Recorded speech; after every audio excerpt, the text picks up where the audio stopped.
So here's the one I just pulled off the vehicle right here. This is the old one that first came off the vehicle, the old broken one. This was the old gear that it had with the stripped out splines. I actually have a replacement gear here. We got this in a junkyard after we got this replacement unit. We noticed that there was another X5 in another junkyard, and we just grabbed this spline unit out of it so that we could then sell this one online. And when I went to put this in, I kind of noticed what the problem was, I think, with this one leaking. See, the oil seal right here is actually pretty flexible, and it's kind of easily bent. And I just kind of, when I was shoving this in, I think it flipped it. Well, I definitely know this one flipped over. I noticed it when I flipped the unit over like this. By the way, that gear will drop out. So I noticed it when I flipped it over to this side. I noticed it was kind of bent over like this, and that is, I believe, why it's leaking. I mean, these oil seals are normally not so flexible as this right here, but this one just happens to be. So that being said, I believe that's the problem with this unit that I just pulled off the car. I can't confirm this because this collar actually slips over. It actually slips over this ring once this gear, once it's on the vehicle, once you put it on, and it's a friction fit. So you can't really pry it off. You have to pound this gear out from it. So I can't pry this cover off to look at the oil seal and confirm that it's rolled over. But I'm pretty sure that's what the problem is, because I can see ATF leaking from this area right here. So that is, I believe, what the problem is, and I'm going to fix it by banging the gear out and refitting it so that the oil seal is not all bent over. I just removed all the 10mm fasteners around the edge of the case, and this is how you crack it open. You stick a big screwdriver in one of these slots right here and just whack on it with your hammer, kind of crack it loose. That's it. That's all you do.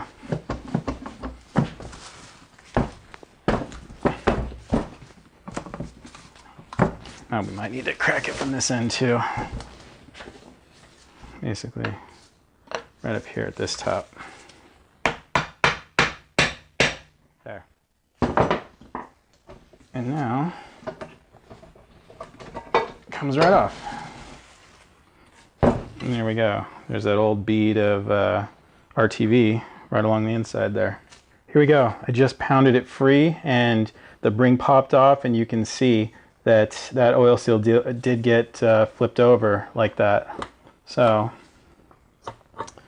that is what happened. That's why it was leaking right there. So I will straighten out the oil seal, make sure that it's not damaged, make sure I can reuse it, and then I will reuse it.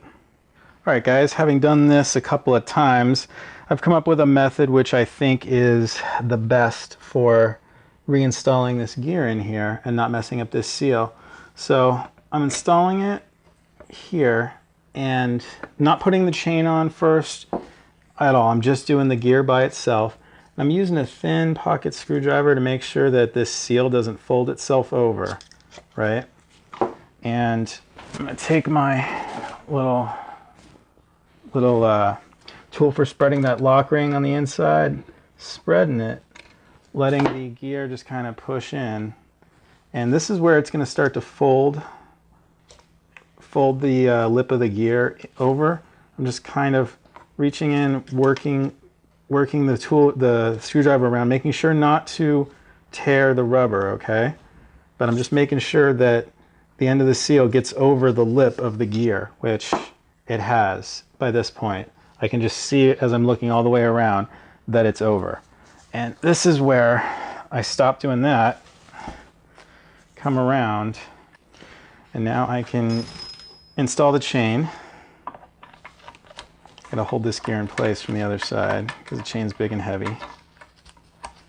Install the chain, get it on there.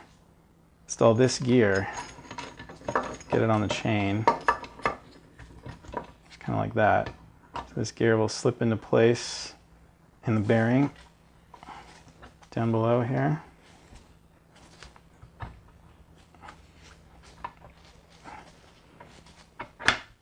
Make sure to get it in, and then you can slide this gear the rest of the way in.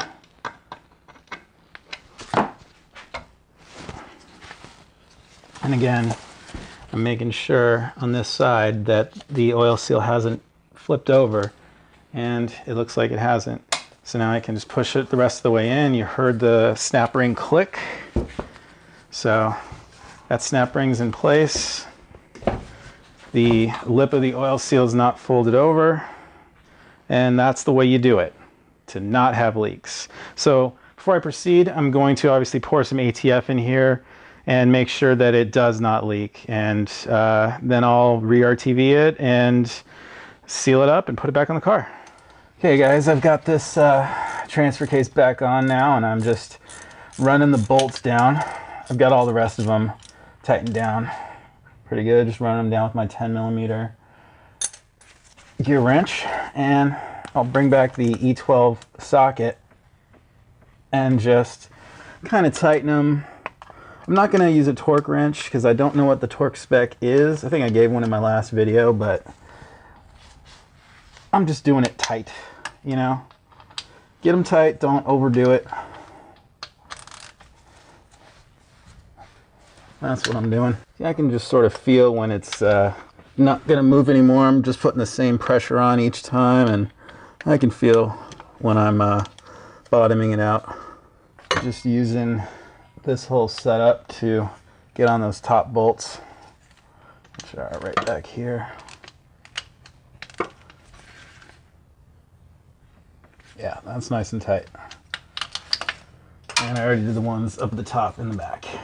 I do want to mention that I coated the splines of the axle with some axle grease, just some moly lube or whatever kind of axle grease you can find. Just, it doesn't matter, just axle grease. Coated those splines with it just to protect against any rust or anything that's going to happen again. Because I've noticed on, I think, 3 of these that I've disassembled at this point, they've all been really rusty, and I do believe it's because there is a drainage line which is kind of located up and behind here. I'll get another shot of that later, but I saw I saw a thing online that said to do that, so I'm doing it. I figure it's a good policy.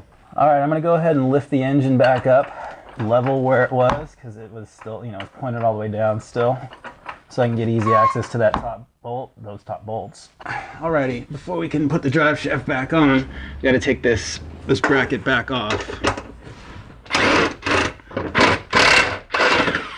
Okay, now I can pivot my drive shaft back up into place, hopefully.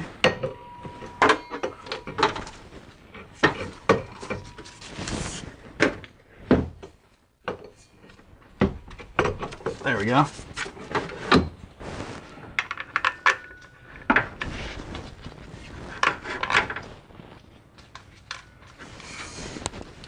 Just get all these bolts started.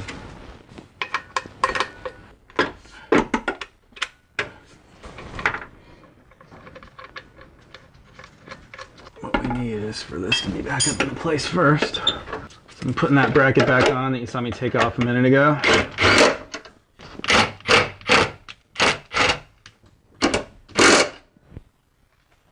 Just kind of keeps the drive shaft up and out of the way. So now we can grab the 18 and fit it on there.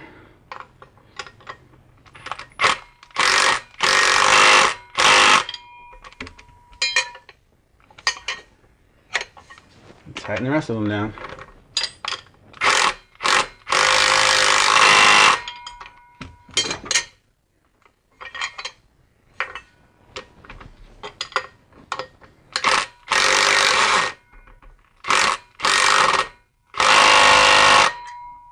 So the linkage is going to come next.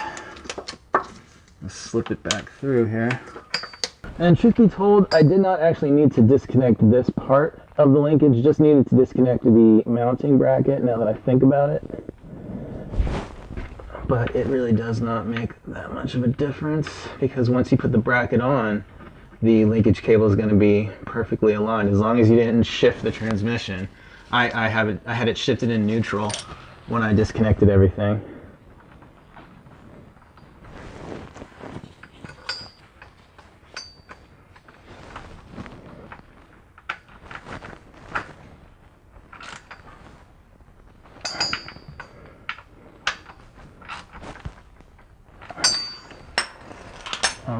So now, linkage is in the perfect spot, and I will just tighten this back up.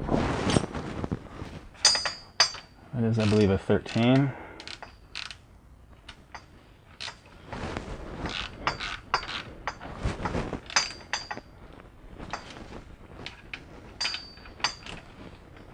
So I'm going to lift this bracket cross member back into place. I've got this big long bolt ready here. Just slip through the mount. There we go. You want to slip it through the mount first because it's going to be really difficult to align the transmission with the mount if you go ahead and put the mount back up first. So it's best to get that big long bolt through first, and then we can proceed with the rest of it here. And it looks like I'm down a little too far to be able to put it up there, so I'm going to lift it up now.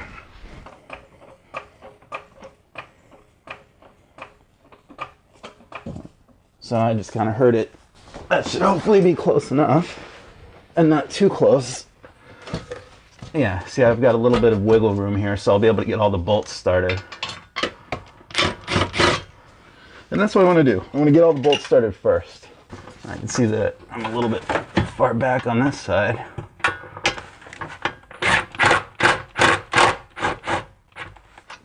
And the third one on this side.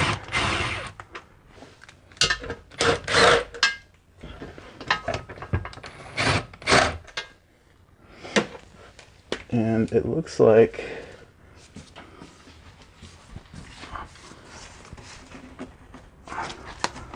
this one just needs to come forward a little.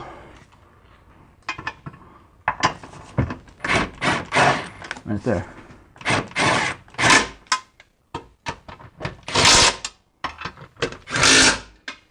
The torque for these is 30 foot-pounds.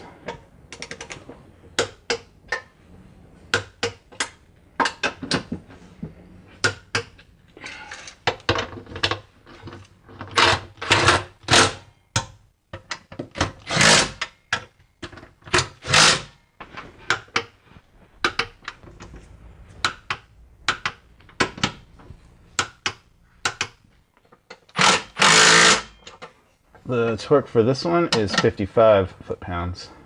It's actually getting really difficult to torque this thing. What I need to do is lock my wrench on the nut so that it stops up against one of these angles here.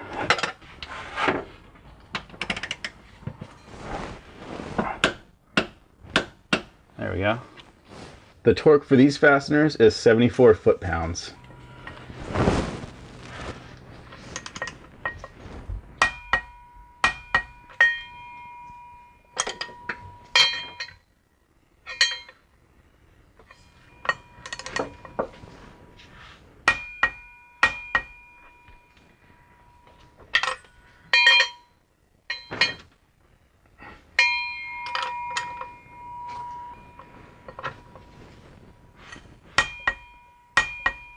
Alrighty, so those are torqued to 74 foot-pounds. Now it's time to put the heat shielding back in.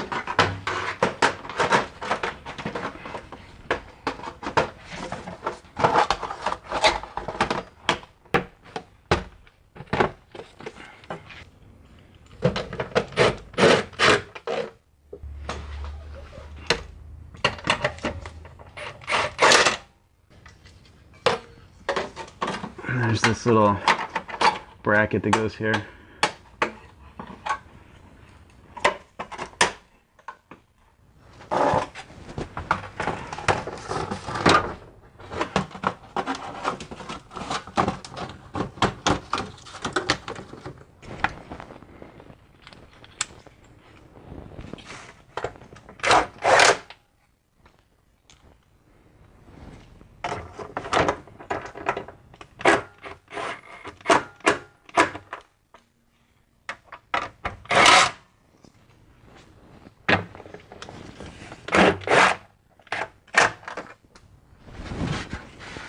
There are two more in the back here.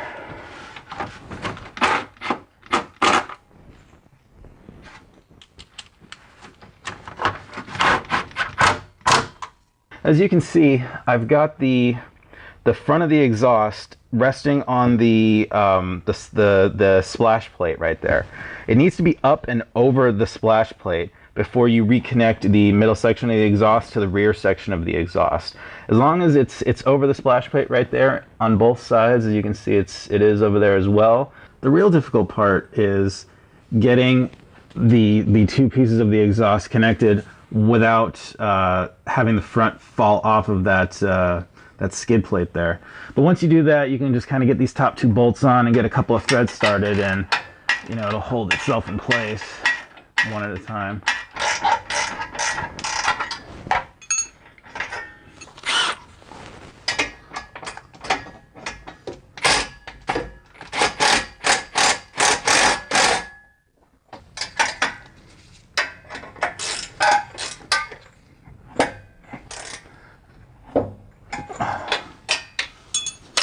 All right, I've got my jack repositioned underneath the resonator, forward muffler. Now I'm going to be able to lift the whole exhaust back up into place. Should be a little bit more in place now. So it looks like I could reattach this bracket here.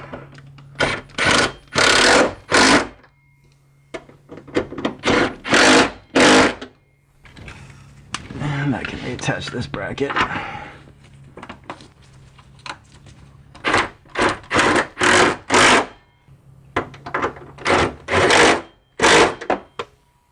So you want to make sure you got that oxygen sensor cable clipped into this bracket here and along through here, and then in these clips here.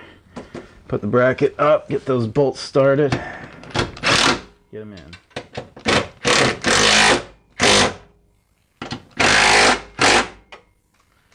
And then the oxygen sensor connects up in the back here behind the bracket. And that oxygen sensor connects up back up here.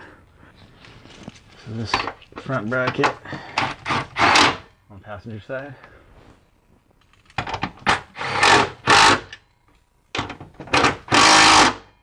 So the oxygen sensor actually goes up through these clips right here and just connects here.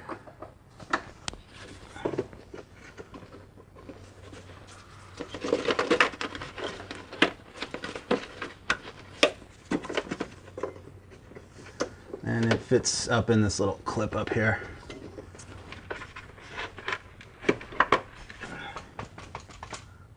See the front passenger side oxygen connectors right there. And this is the front driver's side connector. Slips on right there.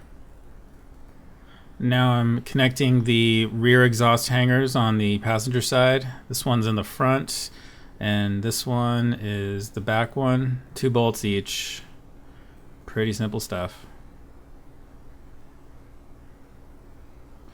This is the driver's side. Here's the rear.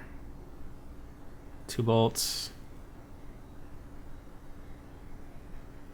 And the front hanger. And those lower bolts on the connection between the rear exhaust and the front exhaust.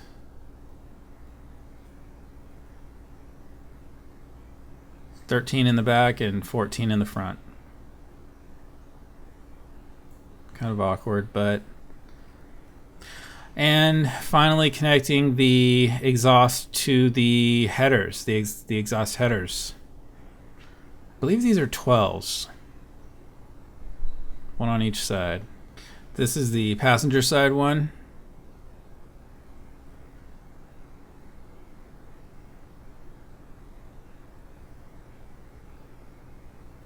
And on the rear oxygen sensor, on the driver's side, it actually clips into this clip up here. Wow. Okay, that was a big, huge job. The most difficult part of this job, without a doubt, is getting the exhaust back up into place. You really should ask a friend to help you to do it. It's very difficult to do by yourself, even more difficult when you're filming it. So anyway, the job's done. It's good. I'm gonna go take it out for a test drive. I did start up the car and run it through the gears and everything seems fine. But I'll go take it for a test drive just to make sure. But yeah, thanks for watching.